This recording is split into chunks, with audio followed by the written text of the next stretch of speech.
So let's go. Hi and welcome everybody. But by way of introduction, my name is Roger Cater and I'm the Managing Director of AIMS International in the UK. Welcome to this session on the talent equation. I'd like to introduce you to my managing partner, Lisa Mayo, who will now take you through the backdrop to this particular session. Lisa. Yes, thank you, Roger, for the introduction. And as Roger mentioned, I'm Lisa Mayo, Managing Partner of AIMS UK. And for those newcomers who haven't yet worked with AIMS International, we've been supporting our clients globally to both find and grow their leaders, their top talent for the last 30 years or so. So as we all know, top performing talent really is the key to an organisation's success. And this has never been more true than in today's highly competitive markets, where organisations have to be really innovative and agile to maintain their competitive edge. And what's making it particularly challenging for employers at the moment is that in the midst of these market challenges, there's also a generally recognised shortage of talent. So businesses are battling with their competitors for the best talent on the market. So given all this, we thought it would be an interesting topic for today's webinar to explore the talent equation. How can organisations best position themselves not only to attract, but also to develop and retain their top talent? How can they really boost employee engagement and really allow that talent to thrive and ultimately drive the organisation's growth and results? So happily, this is where the grow part of AIMS International service offering comes into play. And I'm going to hand you over in a minute to Jen Reynolds, who's heading up the talent management programme for AIMS UK. Jen's recently joined us, having previously held the role of Global Head of Talent Management and Training and subsequently Global Head of HR for Rolls-Royce Motor Cars. So she has a huge amount of personal experience of implementing strategic initiatives in this important area. And just before Jen starts, just a reminder that there will be an opportunity for everyone to ask her questions after the presentation.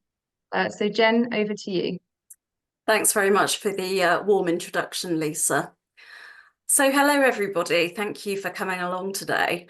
You may be asking why the talent equation. Well, as Lisa has already alluded to, we have seen quite a lot of change in business over the last few years, particularly against the backdrop of the pandemic. The people challenges have kept coming. We've been dealing with furloughs, redundancies, no new hiring, and then the following year it was all change, and we saw some industry recovery and growth, and we saw some restless candidates wanting to try their next challenge, and we had the Great Resignation shuffle around. Clearly, we know that the pandemic really changed candidates' expectations as to the type of working life they wanted.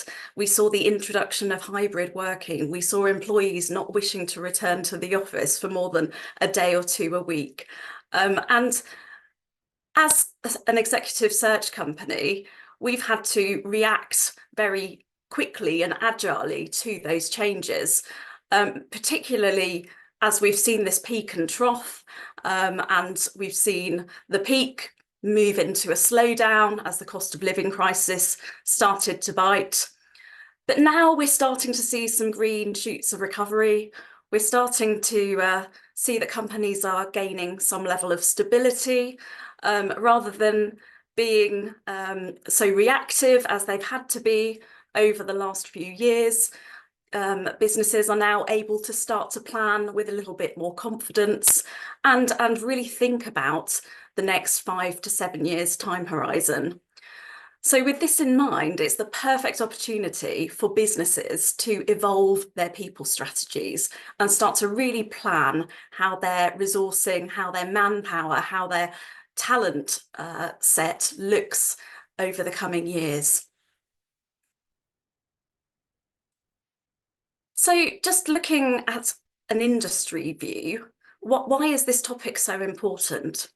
Well, in the UK, over the last few years, on average, we've seen over a third of UK employees leave their organisations each year. That presents us an enormous challenges as UK businesses, particularly when we do face that shortage of excellent calibre candidates. So even for 2024, we have seen predictions in some of the leading people articles and magazines that suggest that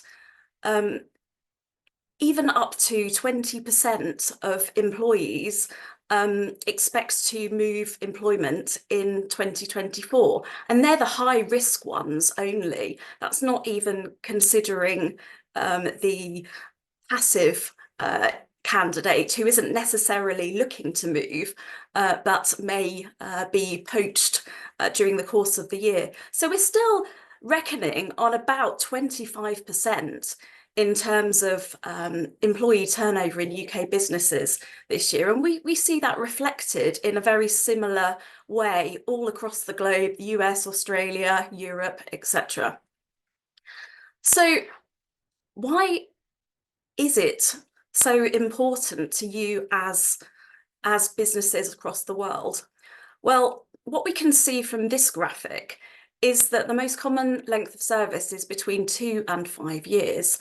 And that means that over 50% of new candidates to an organisation are actually leaving beyond the first 5-year period. And that's the period that the company is really investing in the development of the employees, getting them up to speed, getting them familiar with their company, nurturing their talent, upskilling them, etc., etc. And for businesses, it's very frustrating, but also incredibly costly to be losing individuals so early into their tenure. For example, the average management role in the UK costs around 19,000 to recruit. So every time you have that churn, you are having to spend that money as a company to replace that person. But that doesn't take into account higher salaries and executive level positions. And you can expect to pay upwards of 30% of the new incumbent's salary in recruitment fees. And one thing that companies really need to factor in is the fact that that will generally be more expensive than the outgoing employee in terms of salary and benefits. But also there's the compound effect year on year to consider as well. So with this all in mind, I wanted to share with you some of the experience that I have really worked through over the last few years in a role within the automotive industry. So in terms of the backdrop, when I joined the company, almost similar to the scenario that I've just outlined, in so much as it was a fairly new company under its current ownership, quite juvenile in its growth and maturity. We were in a recession when I came into that company, into the role of talent and talent management and training. We'd recently reduced the workforce. We knew we had an upcoming growth phase. We knew we had new products to bring to market. So we were on the cusp of a huge growth spurt, even though at that particular time things were challenging. On that basis, the business was making huge investments.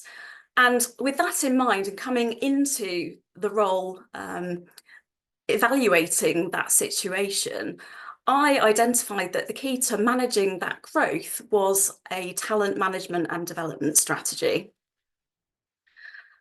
So what I have here for you is the strategy that I came up with, and with the support of all of the leadership within the company, was able to implement and evolve this strategy over several years. And as you can see from the circle, at the core, we have 4 key factors for talent development and talent management within the company. Employee development, culture and values, working environment, and employee reward. And all of these things are interdependent on one another. And in terms of the cycle of some of those things, you would see some more prominent and more in focus at a particular time than others, but equally they are all as important over the longer term horizon.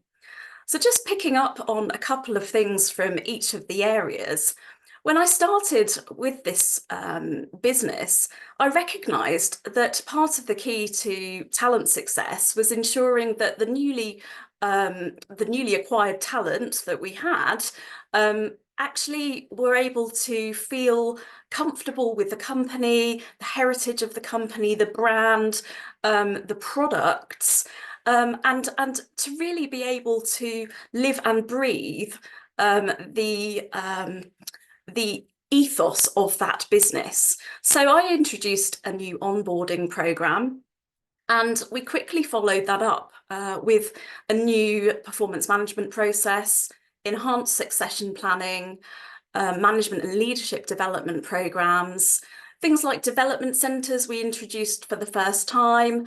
And we really wanted to help nurture the employees that we had brought into the business, because we saw them as a real investment, and we wanted to ensure that they felt valued, that they were able to upskill and develop in their career paths.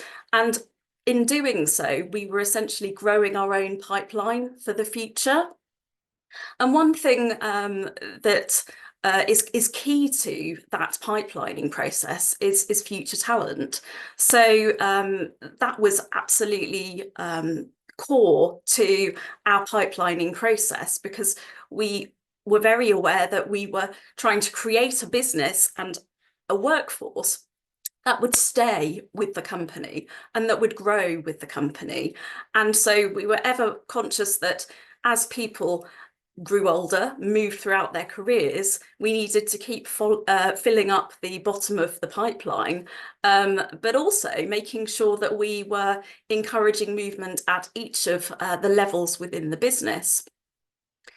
So in terms of culture and values, it was really important to the company that every single employee felt fully connected to the overall targets of the company, and that they understood their contribution, their personal contribution to the overall goals of the company. So we brought in an enhanced target agreement and tracking process, and we really wanted to talk about these topics on a regular basis. So we optimized our communications methodologies, obviously a whole plethora of channels utilized. But one of the most powerful was speaking to people face to face. And so it was really inherent within the culture of the business that work was done, business was conducted in a face-to-face way. We had a lot of briefing sessions and face-to-face meetings where information would be disseminated and there would be the chance to ask questions. So it was definitely a two-way dialogue.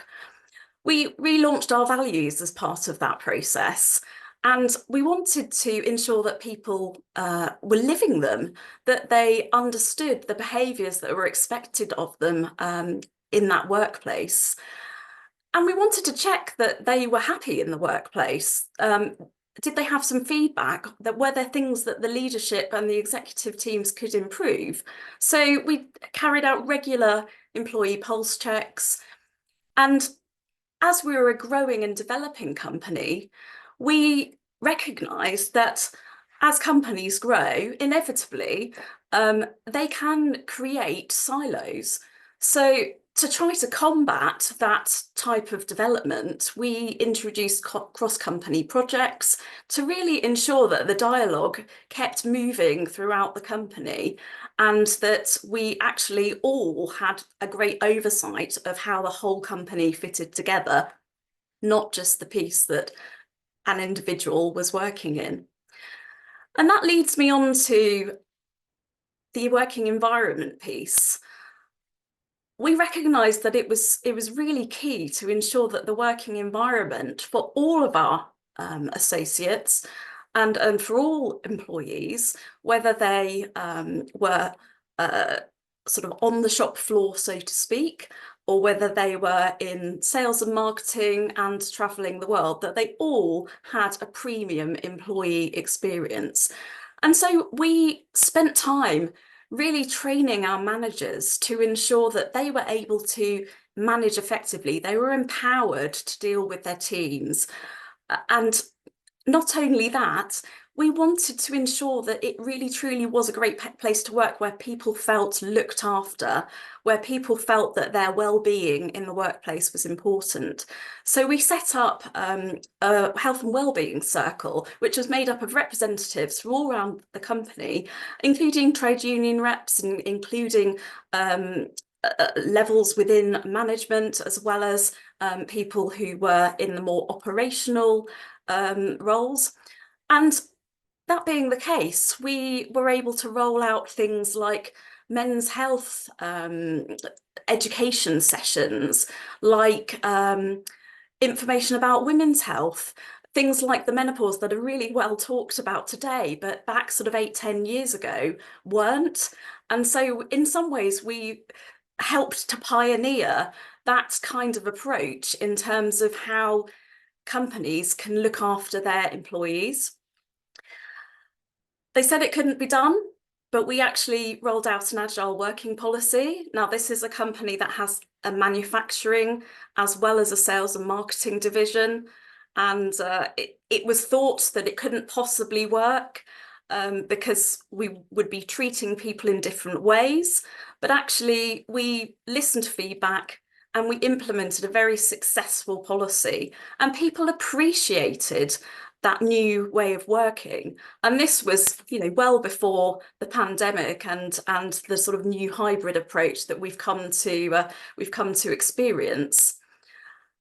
Things like diversity and inclusion, that clearly had to be a focus for the company as well. We needed everybody in the business to understand what that meant and to ensure that we were diversifying talent, diversifying thought, and that everybody in the company felt included.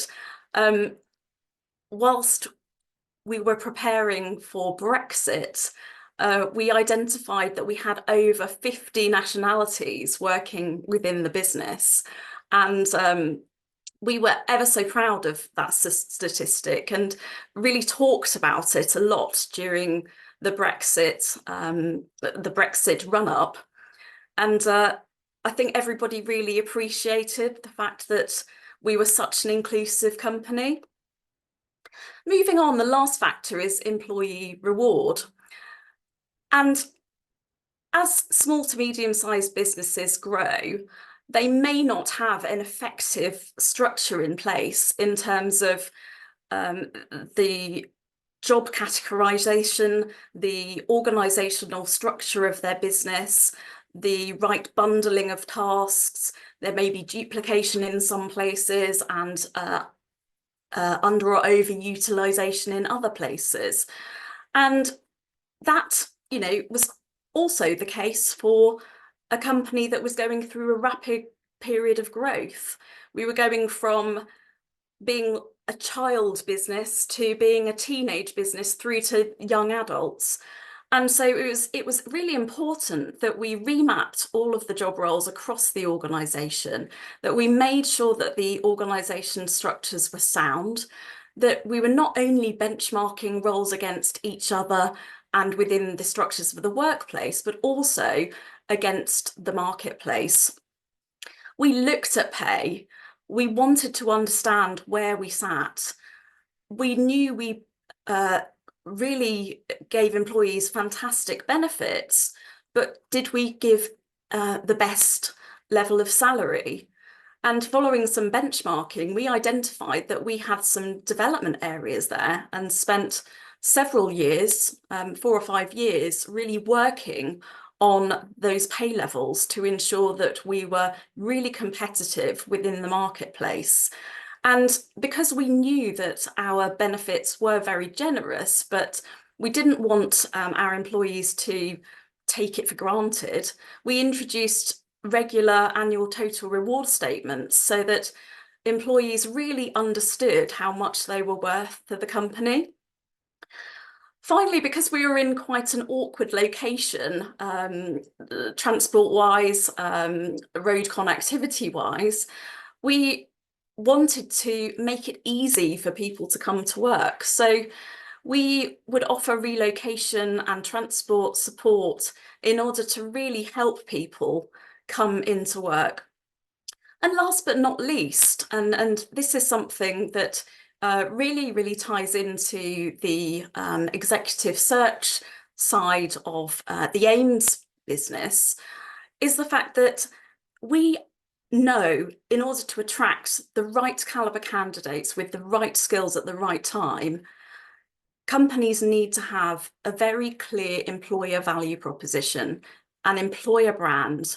We need to appeal to those people who might otherwise overlook us. And how do we do that? Well, we create an employer brand.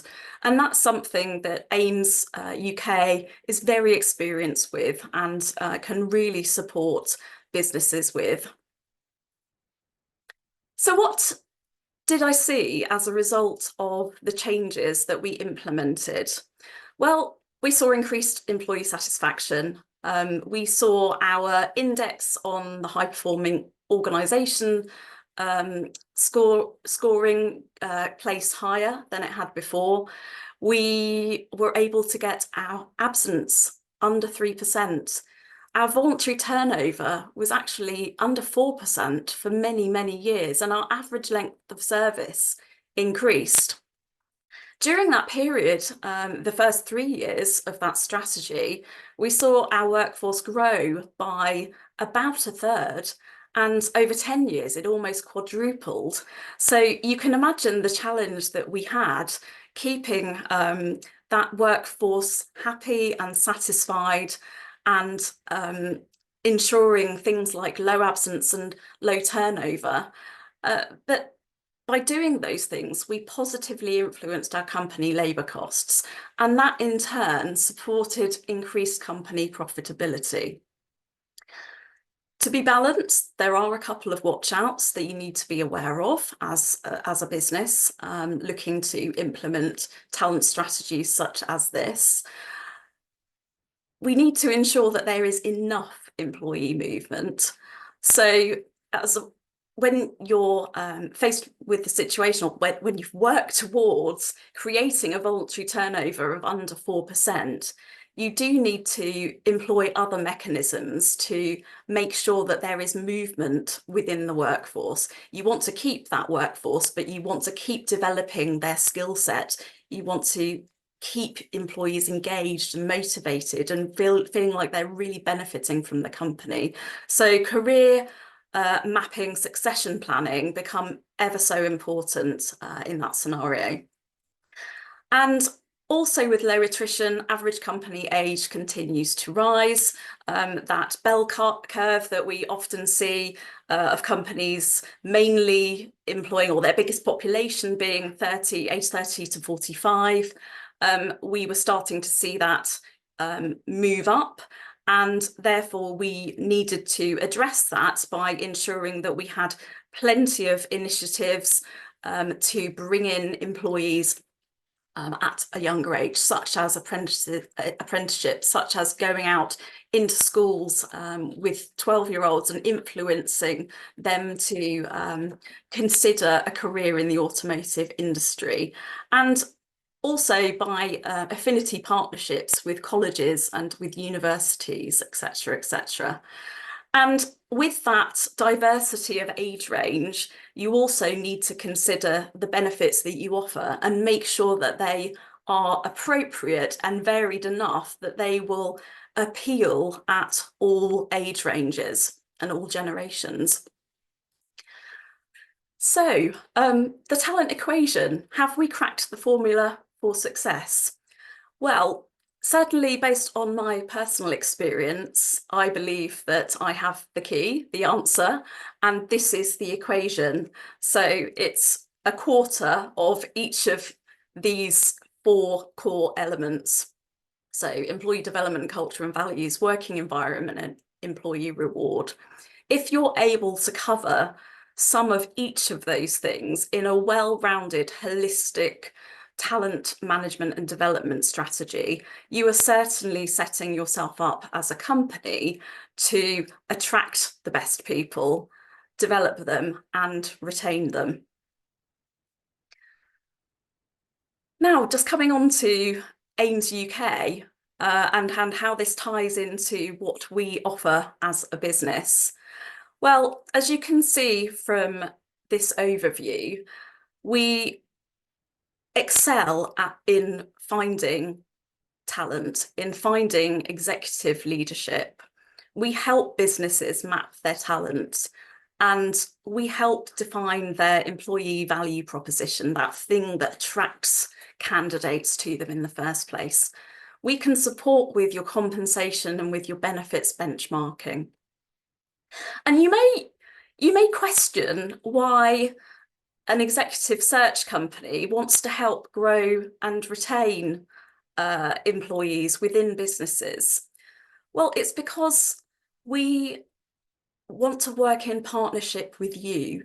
We find and we grow your leaders with you. We want to see the people that we help bring into your business achieve, succeed, perform, and really go on to have a very enjoyable but fulfilling career with you and your businesses. So that sort of ties in why we not only find, but we also grow the talent that you bring in.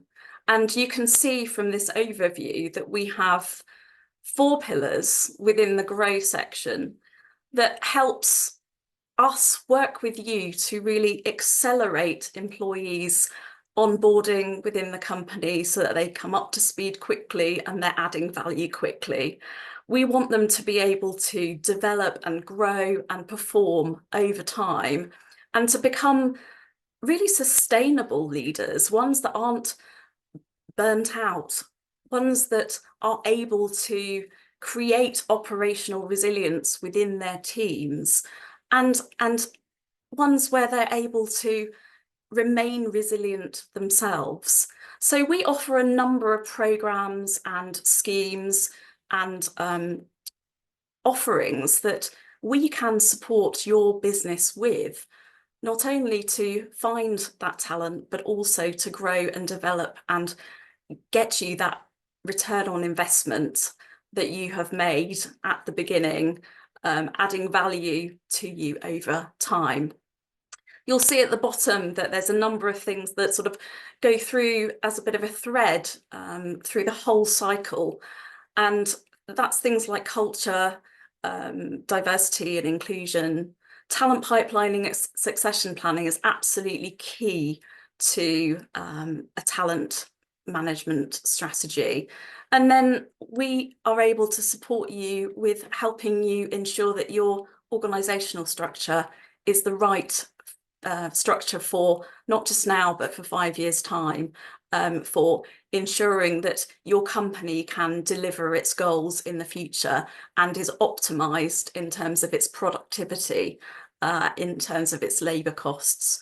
And we can help with planning those jobs and those skills that you will need, not just now, but over the time horizon as well. So I hope you found that helpful. That pretty much sums up what I wanted to share with you today in terms of the talent equation and cracking that code for success. So now we will move on to say thank you very much for your time, but we do have some time now for any questions and answers. If you have any questions for me or for the panel, for Lisa, potentially for Roger, and yeah, we welcome your questions. You can either put them into the chat or into the Q&A, and we will read them from there, and one of us or a couple of us will endeavour to answer for you.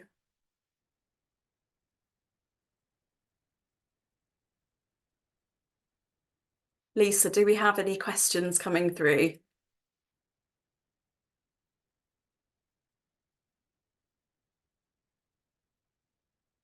I'm just checking the feed, Jen.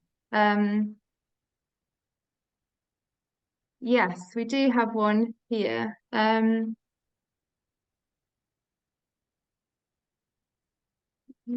I'm just trying to navigate.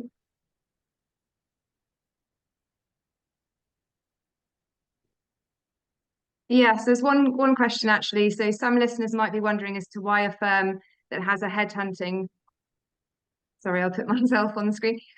Why a firm that has a headhunting arm might also be interested in helping clients to retain staff. How do you square that circle? I think you alluded to that, Jen, didn't you? In terms of our focus on the longevity of the placement rather than that sort of short transactional nature that some people associate with the headhunting and exec search side. But I don't know if you want to say a little bit more about that. Absolutely. I mean, I think, as you said, I touched on it earlier, but it's very much about working with businesses, placing excellent candidates, but we don't want it to be transactional. We don't want to walk away at that point. We want to work with you. We want to help that talent that you brought into your business grow and develop, and for you to really get that return on investment over the longer time horizon. It's not in our nature as a company to just, you know, wave bye-bye once we've implemented an excellent candidate within your organisation. We want to support you throughout that whole journey. Yeah, okay, great. We have one more question, which was, in your view, what gives AIMS UK a competitive edge compared to other similar offerings? So I mean, I can take that from the find part of the equation, but and I think we've alluded to it already that really, you know, in addition to the thoroughness of our processes, we really do work with our clients in close partnership. We grow those client relationships over many years. We get to know the businesses very well, and so when we're looking for and placing those candidates, it's based on not just the knowledge of their skill set and what's required, but also how they will fit from a culture and values perspective with that client. And they go, you know, the majority of our placements go on to having that very sort of long-term success. So that's one side from the exec search side, and I think also, you know, in terms of, you can sort of please jump in, Jen, but from the grow side of things, that Jen is really leading in the UK, the really tangible benefits of working with her, having had that hands-on experience. You know, we're able to help clients and partner with them on the sort of talent management side of things, really bringing in knowledge which has been tested firsthand as being successful. So I don't know whether you want to say a little bit more about that. I mean, I couldn't agree more. I think you can never underestimate the power of actually having lived that experience, having that knowledge that's been embedded over many years, and having grown with lots and lots of change.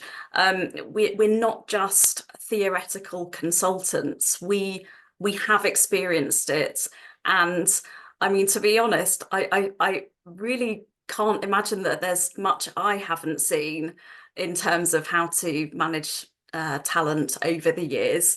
And just the idea that I can really support businesses in identifying what your key talent challenges are and working with you to embed and implement a strategy that lives within the organization and that ultimately creates great reward for you and the business, and also for AIMS, because we see the results. I mean, I think that is what gives us the competitive edge. We genuinely care, and we have the experience that can really help you turn talent into productivity and into greater optimization on the bottom line.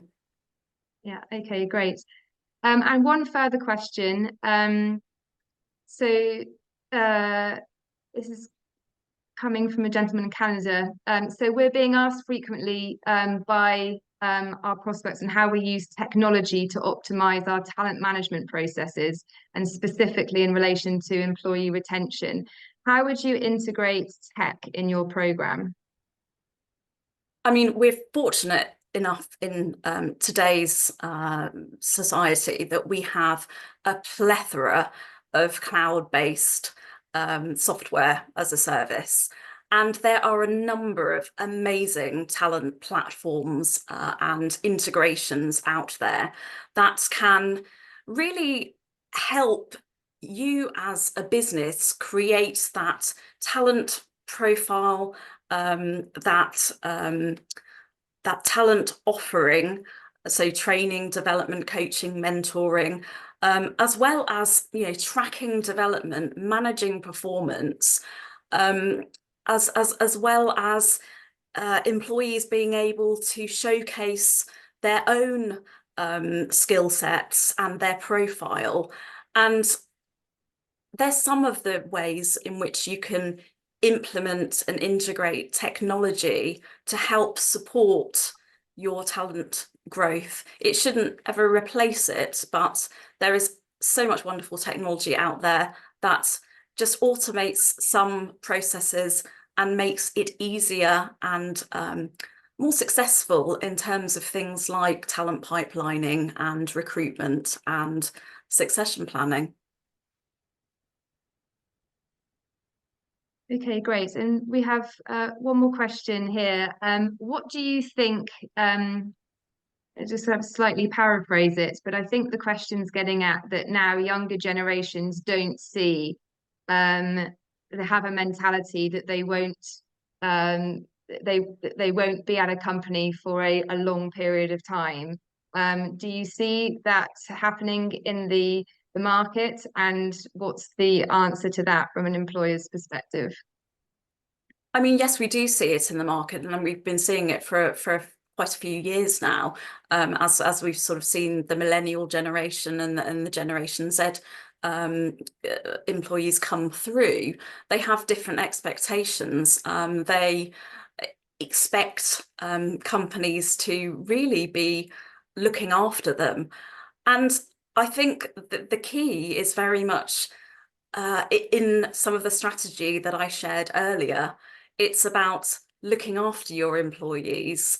It's about caring for their health and well-being, upskilling them, developing them, paying them at the right level without overpaying, making sure that you're utilising the company's resources to their best advantage whilst remaining as profitable as you can. So the employer branding piece as well is just so important.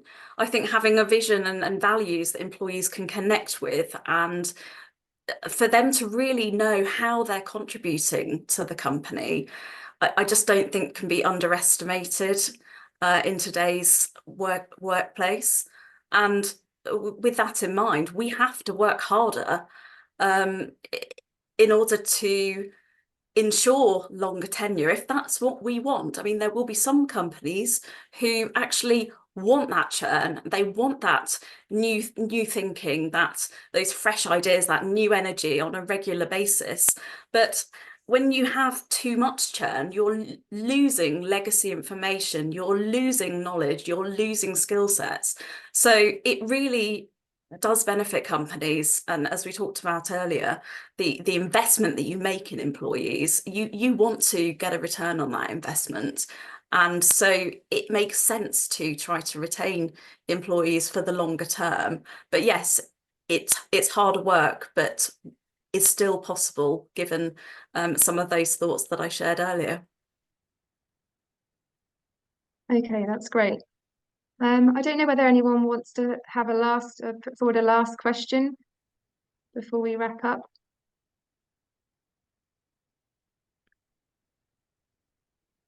No, I think everyone might be done, Jen, but obviously there's the option for everyone to contact you directly, isn't there?